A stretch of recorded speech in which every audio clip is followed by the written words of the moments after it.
Shalom, I'm Rabbi Stephen Sachs. A few weeks ago I officiated at a funeral over at the local cemetery. Before the funeral I was speaking to two guys. I'll call them Bob and Mike to protect their identities. So Bob asked Mike, he said, "Mike, did you go speak to your dad today?" Mike's dad is interred at the cemetery.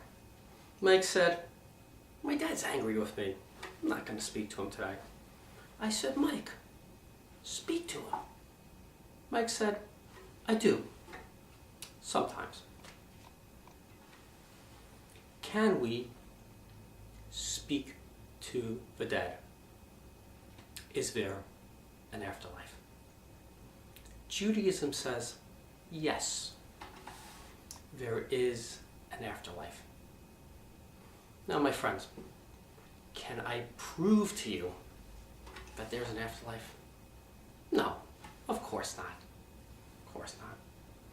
But let me tell you a story that will be meaningful for those of you who do believe in an afterlife, as well as those of you who aren't so sure, or perhaps just don't believe there's an afterlife. This story is from The 5 Languages of Apology by Gary Chapman and Jennifer Jones. Gary Chapman explained he was counseling a guy named Carl. Carl's mother had passed away, and Carl was distraught. So what did he do? The night before the funeral, he went to a bar and got drunk. The next morning, came to his mother's funeral, hungover, and hardly remembered a thing. I was talking to Gary Chapman about it during a therapy session. I said, "You know, Gary, I feel awful. In fact, I hope my mother was not looking down on me from heaven and saw me come to that funeral hungover like that." Gary said to him, "Carl, suppose your mother saw. Suppose your mother could hear you now. What would you say to her?"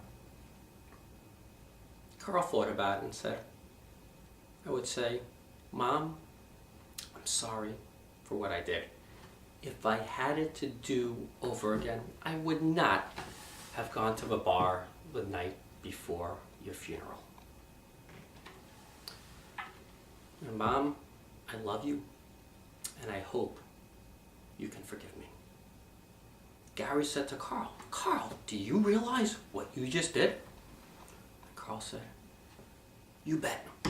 I just apologized to my mother. And guess what? I feel better."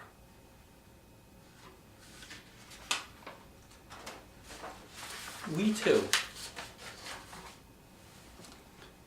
can speak to our dearly departed loved ones. Even if we don't believe in life after death, even if we don't believe our loved ones could hear us, there is still a therapeutic value in being able to speak and being able to confess. And unfortunately,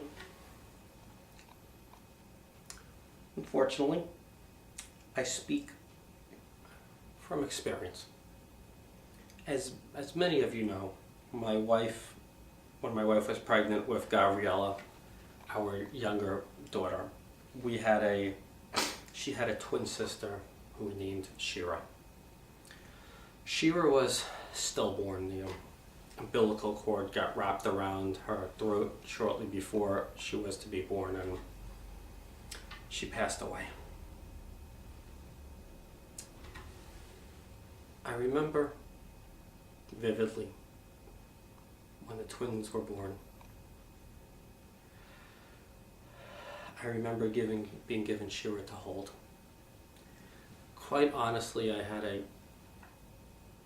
exceedingly difficult time with it.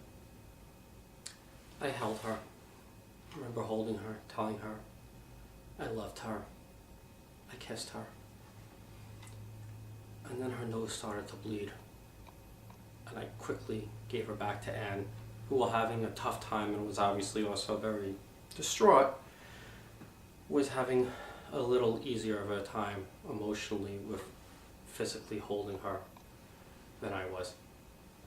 In fact, I was having such a difficult time, I remember immediately putting on my shoes and running down to the NICU to see Gabriella, our living newborn, trying almost to forget the tragedy of losing Shira.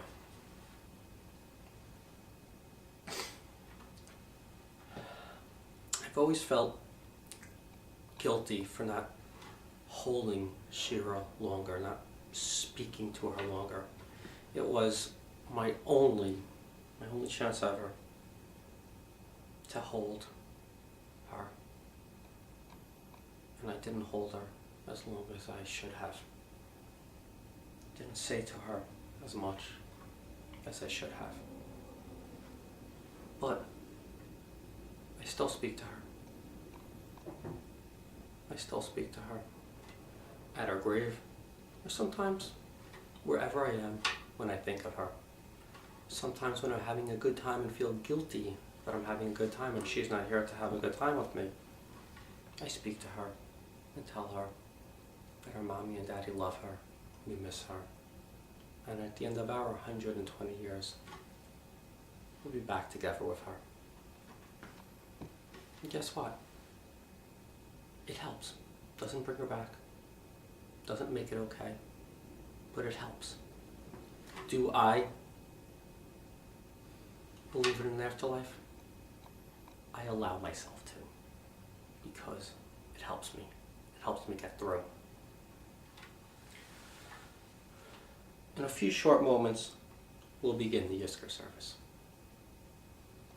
Perhaps there's a dearly departed loved one that you would like to speak to.